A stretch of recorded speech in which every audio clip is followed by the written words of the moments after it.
사역하는 대천중앙교회에 제가 갔을 때가 38살 때 갔어요. 38살. 젊었을 때죠. 38살. 그리고 제 고향이라고 그랬잖아요. 그러니까 기도할 때마다 젊은 종이라는 말씀을 많이 했었어요.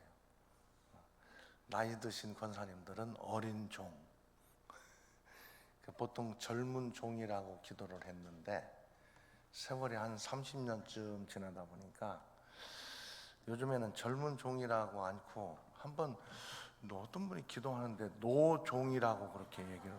제가 그래서 원래 염색을 안 했었어요. 머리가 좀 이렇게 희끗희끗. 그래도 제가 59년 돼지띠니까 우리 나이로 하면은 그냥 뱃속 나이까지 하면은 66살이잖아요. 66살보다 더 늙어 보여요? 안 그래요?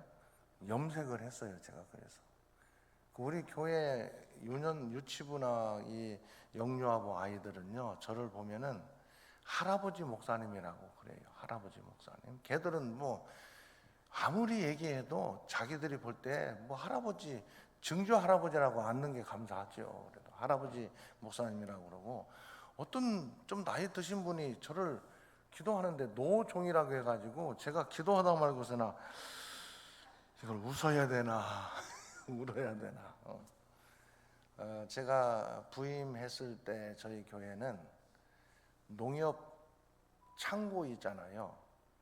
보통 그 농협 창고들이 100평짜리 농협 창고예요. 그 농협 창고를 교회로 꾸며가지고 이제 목사님께서 은퇴하시기 전에 그렇게까지 만들어 놓으신, 은퇴하시던 해에 100평짜리 교회를 농협 창고를 개조해가지고 만들어 놓은 상태에서, 그러니까 저희 대천중앙교회 역사상 가장 크게 지금 교회를 만들어 놓은 상태에서 제가 부임을 했어요.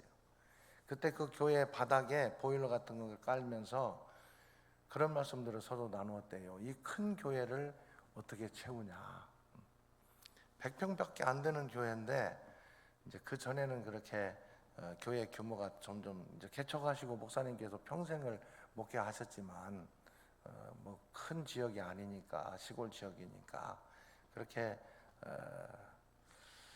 교회를 세워놓으신 가운데에서 교육관은 마땅한 변변한 교육관이 없었고, 그 옆에 있는 그 옛날에 말집이라고 얘기했던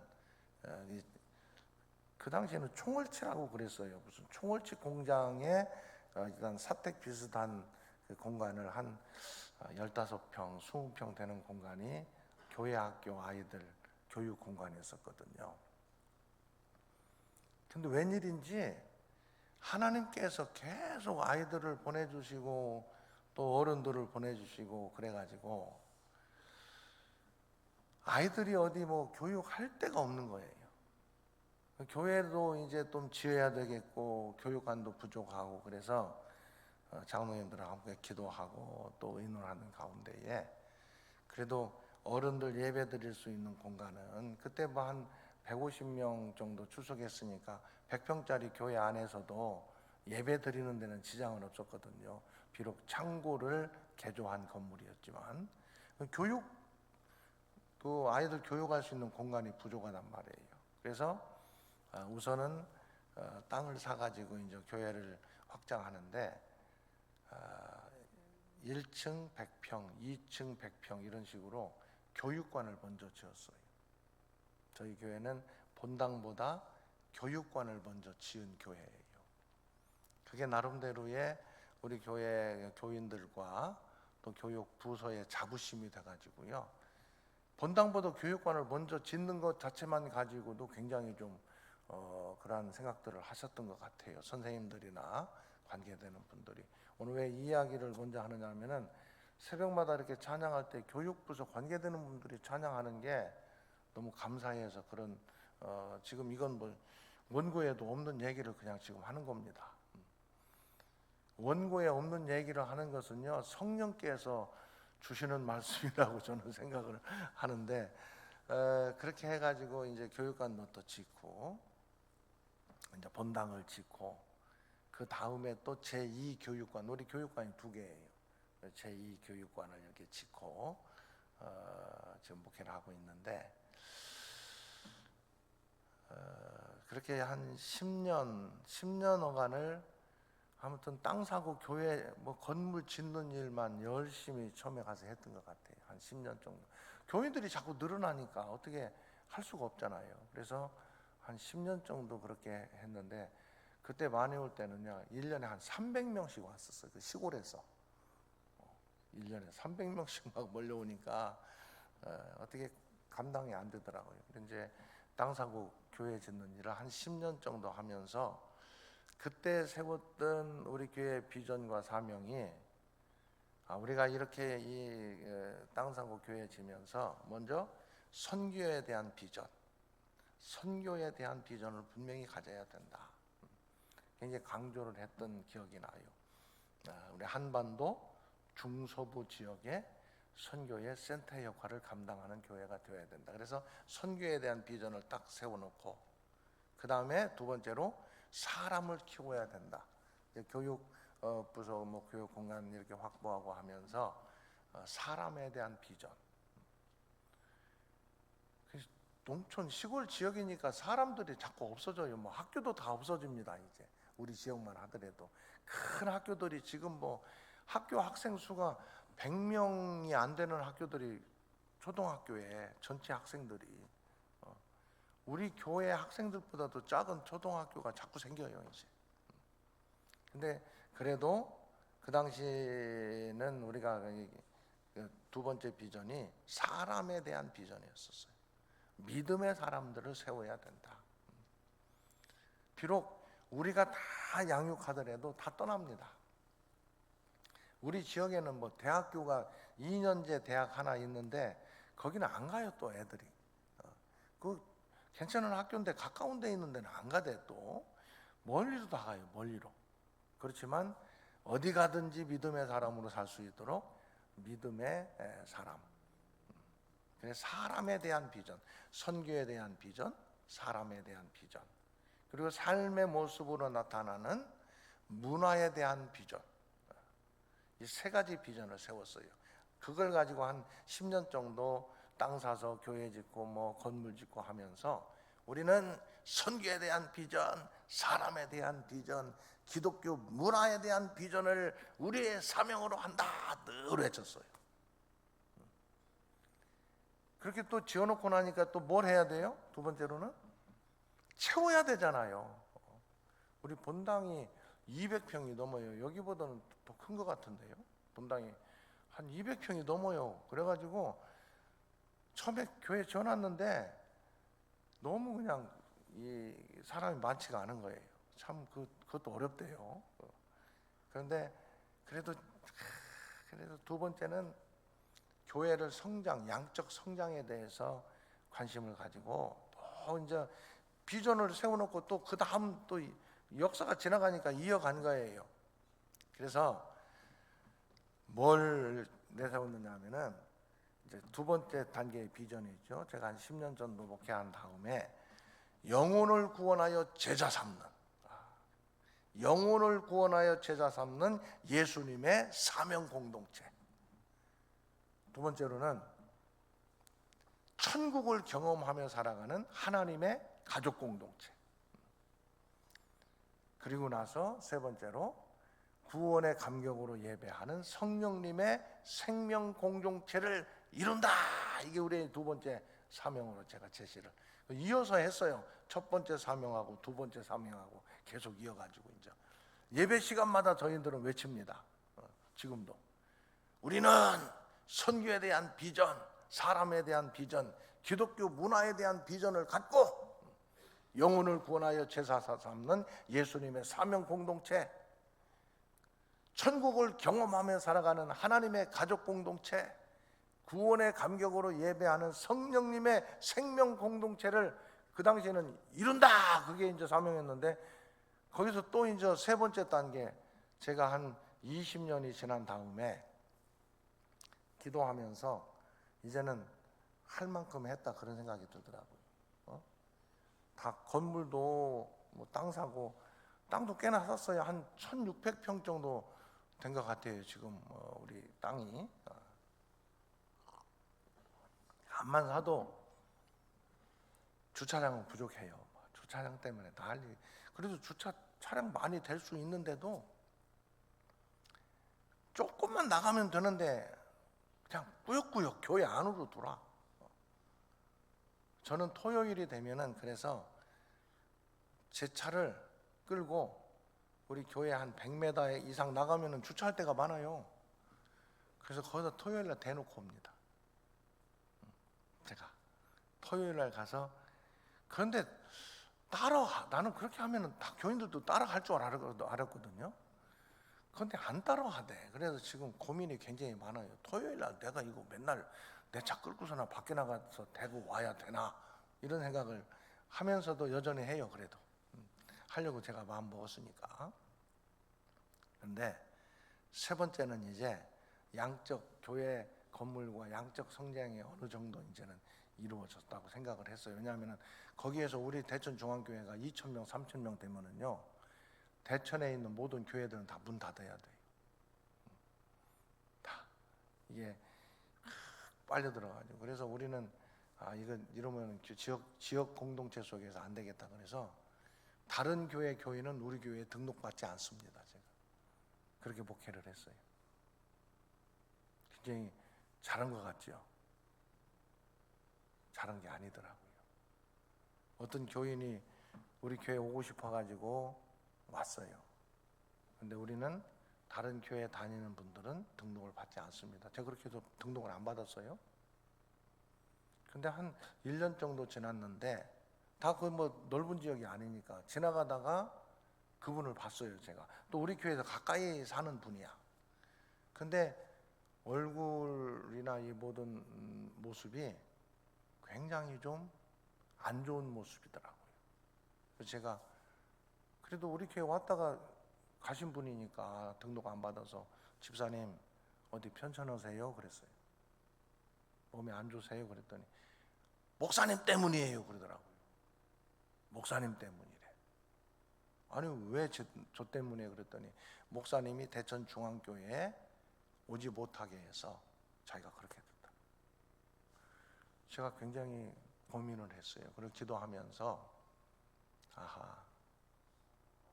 내가 목회하면서 그것조차도 나 자신을 의로운 목사, 바른 생각을 가지고 목회하는 목사라고 내 스스로가 생각했구나.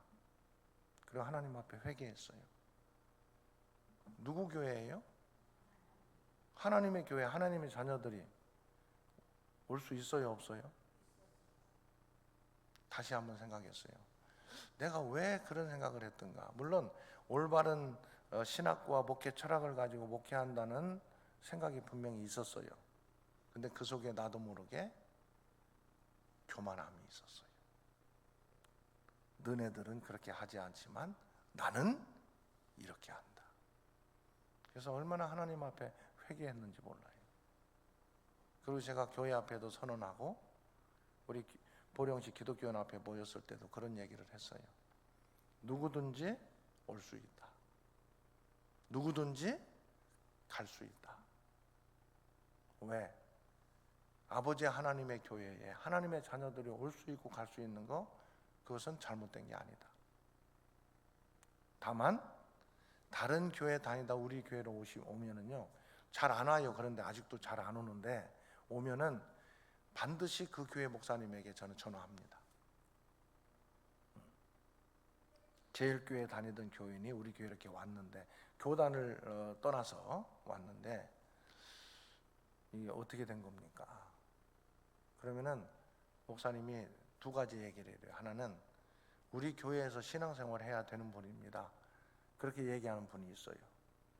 그러면은 잘 목사님 목회하셔서 다시 제일교회에서 신앙생활할 수 있도록 하시면 좋겠습니다. 근데 가만히 보면은 그분은 제일교회로 절대 안 가요.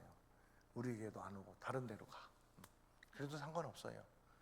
두 번째로는 그렇게 전화하면은 그 목사님이 저희 교회에서 신앙생활하기가 어려운 분입니다.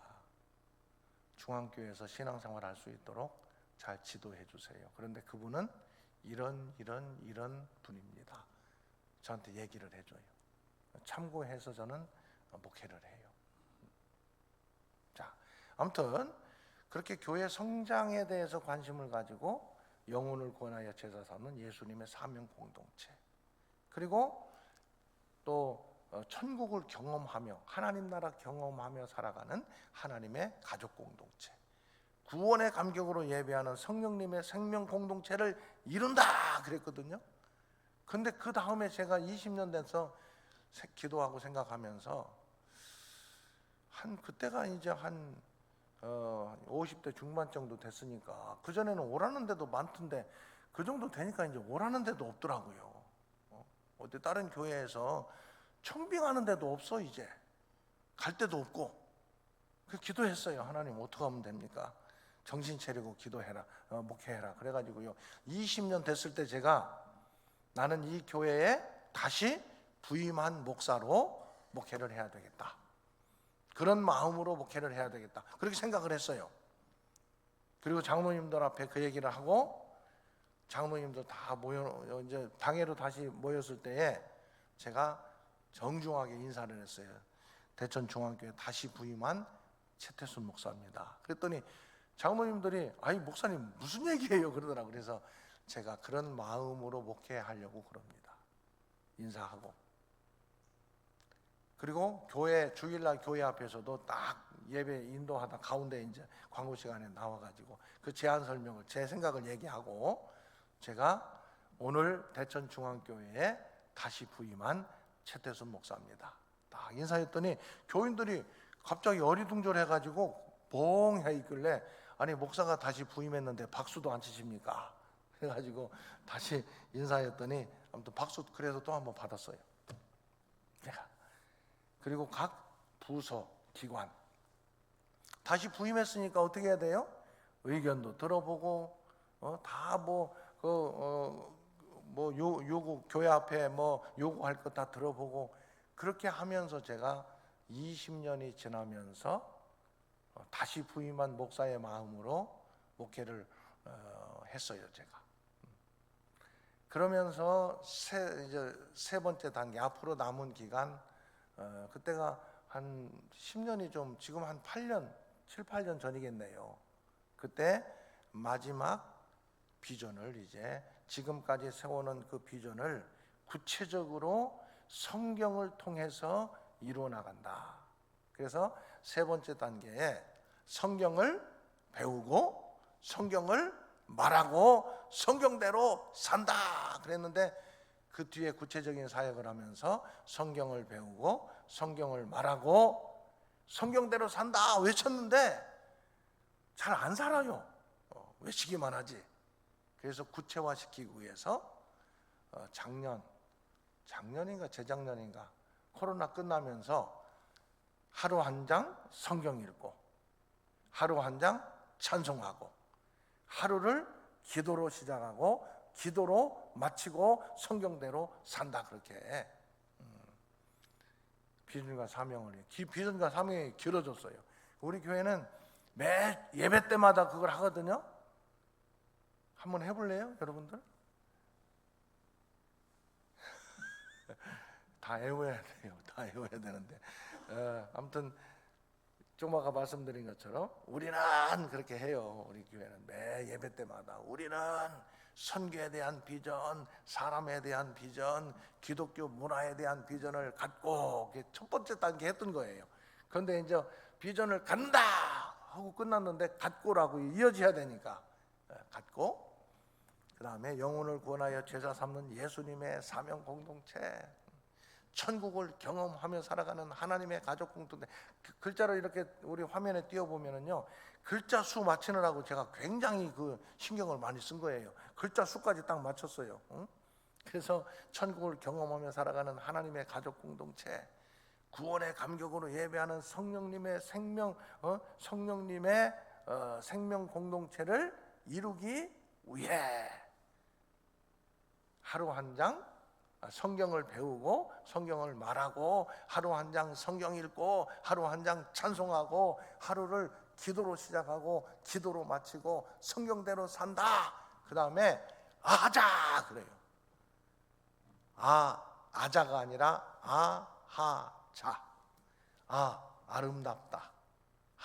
하나님의 자녀. 우리는 하이파이를 제가 잘해요. 하이파이. 우리 그 아이들하고도 아자 하면서 하이파이를 합니다. 아름답다. 하나님의 자녀. 옆에 있는 분들하고 한번 인사할래요? 아름답습니다. 하나님의 자녀입니다. 자, 그런데 여러분, 하루 한 장 성경 읽는 것 쉬운 일일까요? 어려운 일일까요?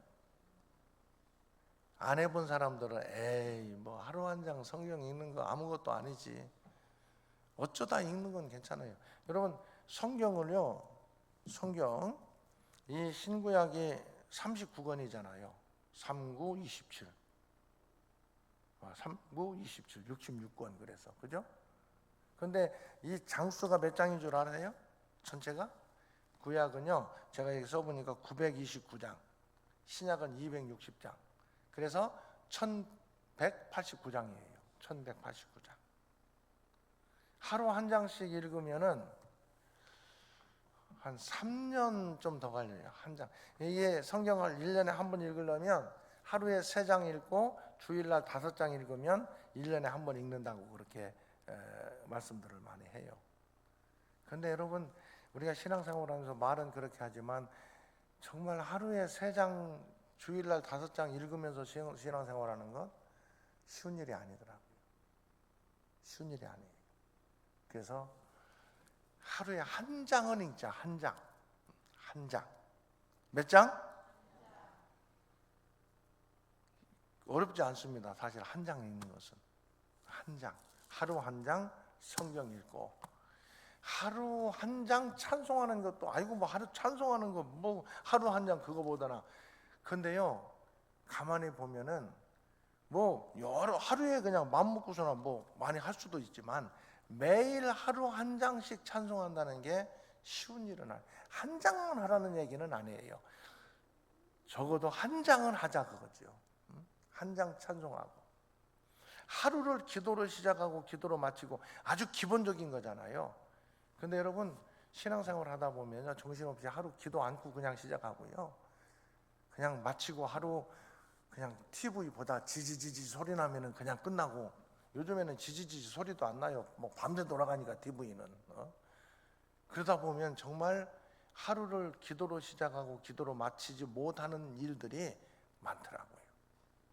그래서 아주 기본 중에 기본은 하자. 하루를 기도로 시작하고 기도로 마치고. 자, 하루 한 장 성경 읽고 하루 한 장 찬송하고 하루를 기도로 시작하고 기도로 마친다. 어떻게 하면 가장 잘할 수 있을까요? 맞아요. 새벽 기도에 나오면은 다 하루 한 장 찬송하고 성경 한 장 읽고 기도로 하루를 시작할 수 있잖아요. 오늘 새벽에 나오신 분들, 특별 새벽 기도에 끝나더라도 새벽 기도에 참 하나님께서 주시는 은혜가 있다 하는 걸 생각하시고요, 새벽 기도에 꾸준하게 참석하는 우리 성도님들 될 수 있기를 바랍니다. 여기에 없는 사람들한테는 아무리 얘기해도요, 새벽에 그분들이 나오는 것은 기적이에요. 기적. 그러니까 여기 계신 분들한테 말씀을 드리니까 새벽 기도에 은혜가 있습니다. 하루 매일 기도하고 또 하루를 마치면서 하나님 앞에 기도할 수 있는 것 가장 큰 은혜고요. 특히 하루를 마치면서 저녁 시간 정도에 가족들과 함께, 요즘에 가족들 다 모이기가 쉽지 않잖아요. 매일은 안 되더라도 예를 들어서 토요일 날이나 주일 날 가족들과 함께 모일 수가 있으면은 같이 기도하는 시간. 애들 만나가지고 왜 공부하냐, 뭐가 어떠냐 맨날 혼내지 말고 칭찬하고 기도하고, 그날은 또 뭐 주는 날이다? 용돈 주는 날이에요. 그러면 아이들이 부모님들하고 같이 있는 시간들을 좋아할 거예요. 자, 그렇게 할 수 있기를 바랍니다. 근데 하루 한 장 이제 찬송, 우리가 성경을 읽는데 성경 하루 한 장 성경 읽을 때 성경 사역을 쭉 하면서 하루 한 장 성경을 그냥 읽는 것으로도 참 좋아요. 우선은 그냥 읽기부터 해야 돼요. 근데 우리는 성경을 하루 한 장 어떻게 읽느냐? 화면을 한번 띄워 주실래요? 좀 잘 보여요? 좀 더 크게는 안 되나? 아무튼 저렇게 읽어요. 하루 한 장 성경을. 저렇게 읽으려면은요, 처음 시작하는 사람들은 적어도 1시간 이상 걸려요. 한 장 읽는데. 왜 그렇게 읽으라고 그러냐면, 그냥 읽고 끝나면은 내면화, 성육신, 말씀의 성육신, 내 것이 안 돼요. 그냥 읽는 것으로. 안 읽는 것보다는 낫지만, 읽으면은 말씀이 내 안에 들어와야 역사가 일어날 것 아니에요. 그래서 저렇게 읽어요. 대천 중앙교회 안 다니시는 게 여러분 행복한 거예요. 저희 교회 다니면 하기는 또 앉는 사람은 죽어도 안 해요. 뭐 목사가 얘기한다고 다 합니까? 그래도 목사가 기도하고 비전을 얘기하고 말씀을 선포하고, 그래도 목사가 이끌어 나가면, 신학과 목회 철학을 가지고 이끌어 나가면 함께 따라가는 교인이 행복한 교인이에요. 아멘. 네. 하나님께서 영적 지도자로 세워주셨습니까? 그래서 저걸 그냥 하루아침에 저렇게 된 건 아니에요. 계속 가르치고 소그룹으로 가르치고 교회에 있을 때마다 가르치고 해가지고요, 저런 식으로 우리가 성경을 읽어요. 저기 보면은 위에 보면은 몇 장 성경 찬송하고 성경 어디 읽고 얼마 동안 한 장 읽는데 얼마 걸렸다, 그런 얘기도 다 나름대로 기록을 하고, 전체 제목, 한 장의 전체 제목을 읽으면서 이제 요즘에는 성경책 안에 그렇게 주석이 돼 있는 성경도 있어요. 그걸 또 참고도 하고 해가지고 한 장을 읽으면은 그 한 장에 대한 전체 주제를 나는 어떻게 생각할 수 있을 것인가, 핵심적인 주제.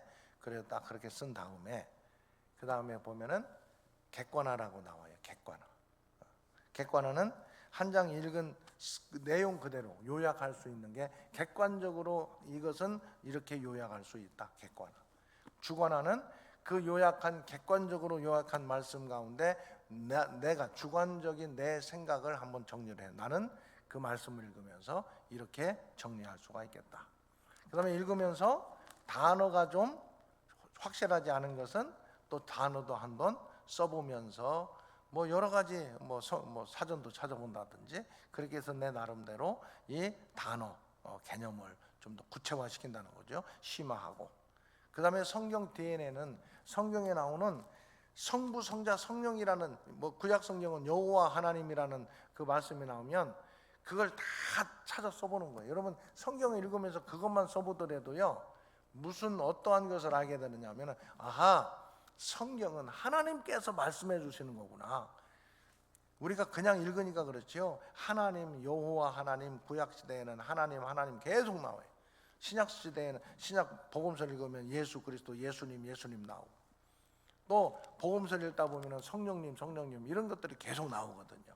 그래서 이 성경의 핵심은 하나님의 말씀이라는 것을 성부, 성자, 성령을 확인하면서 다시 한번 생각할 수 있도록 만들고, 그 다음에 그것을 가지고 한 장 읽은 것을 가지고 내가 오늘 그냥 일반적인 내 기도가 아니라 성경을 기반해서 기도하는 거예요. 성경을 기반해서 매일. 이렇게 기도가 굉장히 구체화되어지고, 또 내 주관적인 내 생각, 나 중심의 기도가 아니라 성경 중심의 기도가 될 수 있어요. 성경을 읽으면서 그 안에서 내가 오늘 기도할 것을 찾아 나가고, 그리고 오늘 살아가면서 내가 구체적으로 삶의 자리에서 적용할 것은 무엇인가, 그것들을 한 장을 통해서 매일매일 생각하고 점검하고 정리하도록. 그런데 왜 이렇게 자꾸 정리하게 만드느냐? 써봐야, 자꾸 써봐야 내 것이 될 수 있는 아주 중요한 내용이 그 안에 담겨 있거든요. 생각하고 써보고, 그리고 이제 기도하면서는 마지막 기도할 때, 성경 기반으로 기도할 때는 내가 정리한 것을 바탕으로 하나님 앞에 기도하면서 내가 한 장의 성경을 정리할 수 있는, 말로 하나님께 그렇게 옮길 수 있는 기도가 바로 그렇게 되는 거죠. 이런 모습으로 하루 한 장 성경 읽기를, 찬송하고 성경 읽고 기도하고 이렇게 해나가는데, 왜 이렇게 하느냐? 자, 이제는 화면 넘겨주시고, 왜 이렇게 하느냐면요, 여러분 성경 가운데 마가복음 한번 찾아볼까요? 마가복음 12장.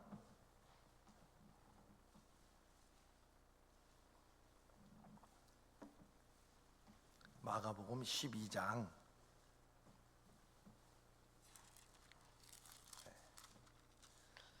28절부터 보면은요, 이 서기관이 예수님께 질문하는 내용이 나와요. 28절에 뭐라고 질문하느냐? 모든 계명 중에 첫째가 무엇이니까? 이 하나님의 십계명과 율법의 모든 계명 중에 첫 번째가 뭡니까? 예수님께서 대답을 해주시죠. 29절에 보면 첫째는 이것이니 이스라엘아 들으라. 이스라엘은 하나님의 백성, 우리를 얘기하는 거잖아요. 자, 주 곧 우리 하나님은 유일한 주시라. 30절 같이 봉독합니다. 내 마음을 다하고 목숨을 다하고 뜻을 다하고 힘을 다하여 주 너의 하나님을 사랑하라 하신 것이요, 둘째는 이것이니 내 이웃을 내 자신과 같이 사랑하라 하신 것이라. 이보다 더 큰 계명이 없느니라. 그러니까 이 서기관이 그것을 어떻게 정리하느냐? 예수님 말씀을 33절을 통해서 예수님 하신 말씀의 핵심을 정리해요. 33절 같이 봉독합니다. 또 마음을 다하고 지혜를 다하고 힘을 다하여 하나님을 사랑하는 것과 또 이웃을 자기 자신과 같이 사랑하는 것이 전체로 드리는 모든 번제물과 기타 제물보다 나으니이다. 여기 이 마음을 다하고 지혜를 다하고 힘을 다한다는 것은 우리의 전 인격을 얘기하는 거예요. 우리가 인격할 때는 지, 정, 의 이렇게 흔히 얘기하잖아요. 우리의 지혜, 지적 능력, 그 다음에 마음, 정서, 이게 마음이잖아요. 정서. 그 다음에 의는 우리의 몸으로 행할 수 있는 것을 의라고 얘기하잖아요. 지, 정, 의 할 때에. 그러니까 우리의 정신적인 작용, 심리적인 마음의 작용, 몸으로 행할 수 있는 그것을 통합해서 인격적이다, 인격이다 그렇게 얘기하잖아요. 어떤 사람이 말만 해. 근데 그 말에 감정, 마음이 담겨 있지 않으면 그건 인격이 아닌 거예요. 생각하는, 말하는 것이 생각하는 것이라든지 지적인 작용이 마음이 함께 담겨져 있어야 돼요. 그 다음에 말만 하고 그렇게 감정만 있으면 안 돼. 그것을 삶으로 살아내야 그 사람을 인격적이라고 얘기하잖아요. 인격적이다. 그런 것은 올바로 알고 올바로 느끼고 올바로 살 수 있을 때 그걸 인격적이라고 얘기하잖아요. 그렇지 않고 말만 한다든지 뭐 감정만 갖고 있다든지 그러면은 이건 인격적이 아니지요. 우리가 인격을 할 때 지, 정, 의 그렇게 얘기하잖아요. 그래서 이 세 가지 지, 지혜, 지적 능력, 저는 그것을 성경을 근거로 해서 지력이라고 얘기해요. 지력 한번 써보세요. 지력. 우리가 어떻게 해야 되느냐? 믿음의 사람으로 하나님 말씀도 우리가 듣고 기도도 하고 성령께서 역사해 주셔서 구체적으로 그렇게 살아나가야 될 것 아니에요. 살아내야 되는데 그냥 기도만 하고 우리 자신들이 살지 않는다면은 그건 올바른 신앙이 아니죠. 그래서 우리는 신앙 생활 한번 따라하겠습니다. 신앙 생활까지 연결이 돼야 끝나는 거예요. 신앙만 한다. 그건 잘못된 거죠. 신앙 생활. 우리 교회 교재 가운데 지금은 제목이 좀 바뀌었을 텐데 옛날에는 말씀과 삶. 말씀과 삶으로 다 연결되고 완결이 돼야 온전할 수가 있는 거거든요. 그래서 그렇게 하기 위해서는 먼저 뭐가 필요하냐? 지력이 필요해요. 지력 우선 써놓으세요. 뭐라고요? 지력. 그 지력을 지혜라고도 얘기할 수 있어요. 지적 능력이라고 얘기할 수도 있어요. 다 같은 개념이라고 생각하면 돼요. 지력. 한번 이 머리, 흔히 얘기해서 머리의 작용이라고 할 수 있는 거예요. 지력. 사람을 구성하고 사람이 살아갈 때에 반드시 필요한 게, 인격적인 사람으로, 믿음의 사람으로 살아갈 때 이 지력이 있어야 돼요. 뭘 알아야 될 것 아니에요. 근데 아는데 쓸데없는 잡다한 것들만 잔뜩 알면 그것도 안 돼요. 그래서 알되, 이 지력의 핵심은 뭐냐 하면요, 지력은 참과 거짓을 구별할 수 있는 능력이에요. 지력은 참과 거짓을 구별할 수 있는 능력을 가지고 알고 있는 것을 잘 활용할 수 있는, 잘 운용할 수 있는 능력이 바로 지력이에요. 지력. 그 학교에서도 다 공부하고 이런 것들이 지력을 높이기 위해서 공부하는 거예요. 지력. 뭐 아는 것이 힘이다. 뭐 모든 그런 얘기 다 나오잖아요. 그게 다 지력과 관계된 거예요. 뭐라고요? 지력. 우리 여기 너 지혜를 다하여 하나님을 사랑하라고 그랬잖아요. 지혜. 여러분, 하나님을 사랑하는데도 이 지력이 필요해요. 하나님에 대해서 알아야 되고, 또 많은 우리가 믿음의 사람으로 어떻게 살아야 될 것인가를 알아야 되는데, 아는 것의 중심은 참과 거짓을 구별해서 참을 쫓아가면서 하나님을 사랑해야 돼요. 참을 쫓아가면서 모든 것들을, 내가 알고 있는 모든 것들을 다 그걸 작용시켜서 하나님을 사랑할 수 있는 지력이에요. 지력. 두 번째로는 심력이에요. 마음의 힘. 이건 담대해야, 성경에 담대함이라고 표현하잖아요. 마음의 힘이 있어야지. 뭐 좀 무슨 일만 있으면 그냥 마음이 허물어져 가지고 포기하고 절망하고 이러면 안 돼요. 마음의 힘. 여러분, 그걸 심력이라고 얘기할 수 있어요. 심력. 마음의 힘을 가져야 돼요. 심력. 애만한 일을 가지고는 하나님 나와 함께 하신다는 그 믿음과 함께 포기하기나 절망하지 않고 다시 일어설 수 있는 심력. 따라하겠습니다. 심력. 세 번째로는 체력이에요. 우리가 지력도 있고 심력도 있는데 몸으로 살아낼 수 있는 힘이 없다면, 맨날 병원에 누워있고 아무 힘도 없다면, 몸의 힘, 이 체력이 없다면 그거 할 수가 없잖아요. 할 수가 없어요. 체력. 새벽에 특별히 이렇게 나오는 분들 건강에 은혜가 있기를 바랍니다. 왜 건강해야 되냐? 믿음의 사람답게 살기 위해서 건강해야 되는 거예요.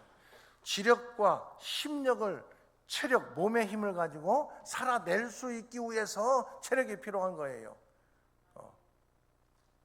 이 체력을 생각을 해야 돼요. 이제 좀 이따 그것까지 얘기할 수 있을지 모르겠는데, 어떻게 하면 지력이 커지고, 어떻게 하면 심력이 강해지고, 어떻게 하면 체력을 우리가 만들 수 있을 것인가, 그것까지 해야 되는데, 아무튼 그것까지 하기는 너무 시간이 없을 것 같아요. 그래서 일단 중요한 게 세 가지 있다는 것.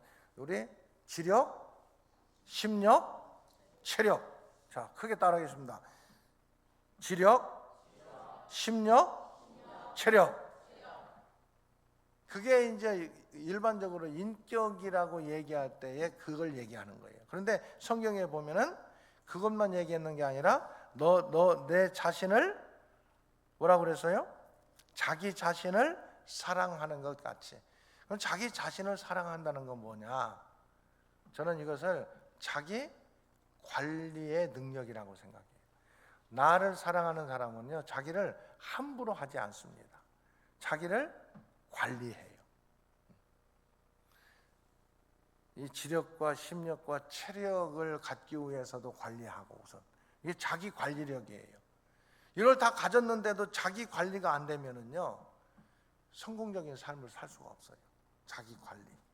그리고 왜 나를 관리하느냐? 자기 관리의 가장 중요한 핵심은요, 여러분 건강도 관리하고 또 돈도 관리하고 다 관리하잖아요. 관리. 왜 관리해요? 좀 더 그래도 내 것으로 부족함이 없이 만들기 위해서 관리하잖아요. 관리하는 방법은 여러 가지 있지만 관리를 하잖아요. 관리해요, 안 해요? 얼굴 관리해요, 안 해요? 얼굴? 예? 예수 믿고 성령 충만한 게 얼굴 관리의 최고예요. 젊었을 때는 뭐 상관없지만 나이 먹으면은 앞머리 갖다 바르고 해도요, 웃는 얼굴, 마음의 기쁨이 얼굴로 표현되는 얼굴만큼 이쁜 얼굴이 없다니까요. 품이 있는 그런 얼굴이 없어요. 자, 관리하지요. 모발 관리도 하잖아요. 머리도 관리하고 다 관리해요. 모든 걸 다 관리합니다. 관리를 하는데 대부분 관리는 내가 뭔가를 갖추기 위해서 관리해요. 이게 첫 번째 목적이에요. 그래도 뭐 잘 보여질 수 있도록 관리하는 거잖아요. 관리. 집안도 관리를 해야 깔끔하니 괜찮지. 관리 안 하면 지저분하고 다 엉망이 되잖아요. 자, 관리를 잘 해야 되겠어요? 안 해야 되겠어요? 잘해야 돼요. 예수 믿는 사람들은 모든 관리를 잘해야 돼요. 그런데 여기서 한 발 더 나가야 돼요. 왜 관리하느냐? 내가 좀 더 많이 쌓아두고 내가 먼저 뭐 1차적으로는 그래요. 내가 필요하기 때문에 관리하는데 여기서 한 가지 분명히 기억하세요. 나만을 위해서 살지 않고 남기기 위해서 관리한다. 뭐를 위해서 관리한다? 다 쓰려면은 뭐 내가 관리해가지고 내가 다 쓴다면 그건 세상 사람들이 하는 모습이고, 나는 관리해서 어떻게 한다?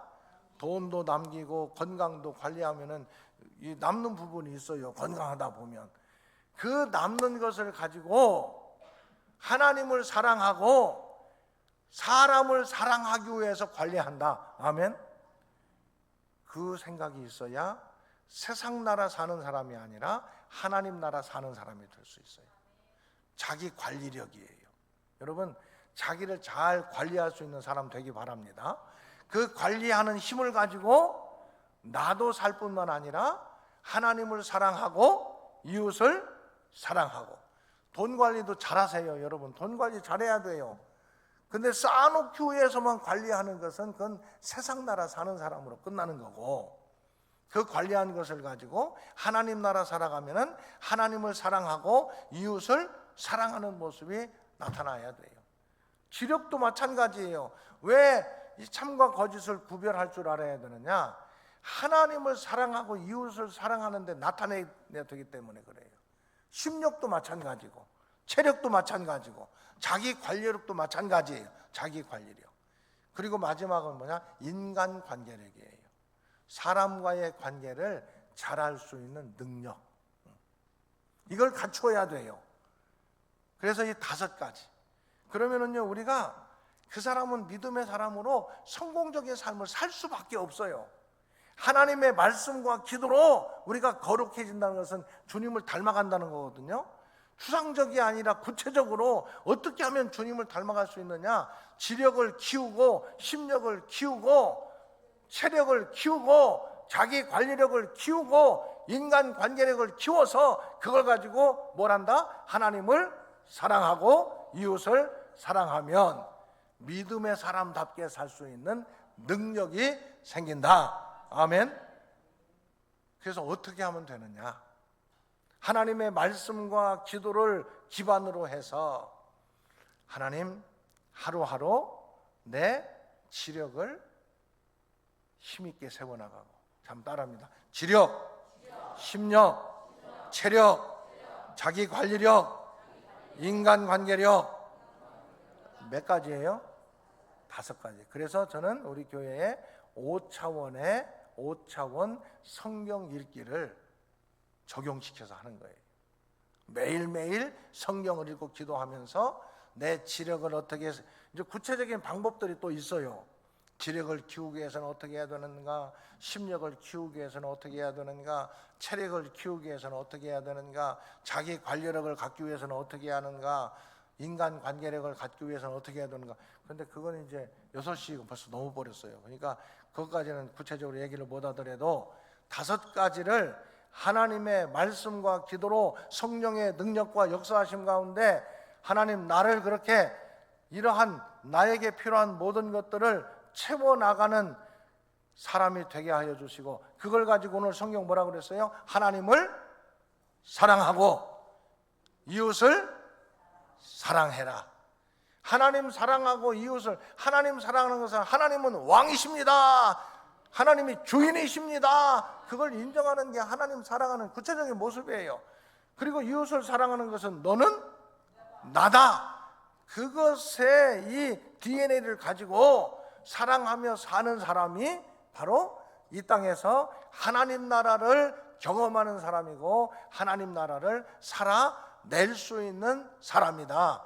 추상적인 믿음이 아니라 구체적으로 삶의 자리에서 나타날 수 있는 믿음의 사람들, 하나님 나라의 사람들, 아멘. 영원한 하나님 나라 천국 소망을 가지고 살아가면서 이 땅에서도 우리의 가정과 교회와 삶의 자리에서 하나님 나라를 만들어내고 하나님 나라를 경험할 수 있는 초대교회 믿음의 권속들 될 수 있기를 주님의 이름으로 축원합니다. 아멘. 5가지 기억하시고 하나님의 말씀과 기도로 내가 이러한 믿음의 사람 되게 하시고 믿음의 사람으로 하나님 나라 살게 하여 주옵소서. 아멘.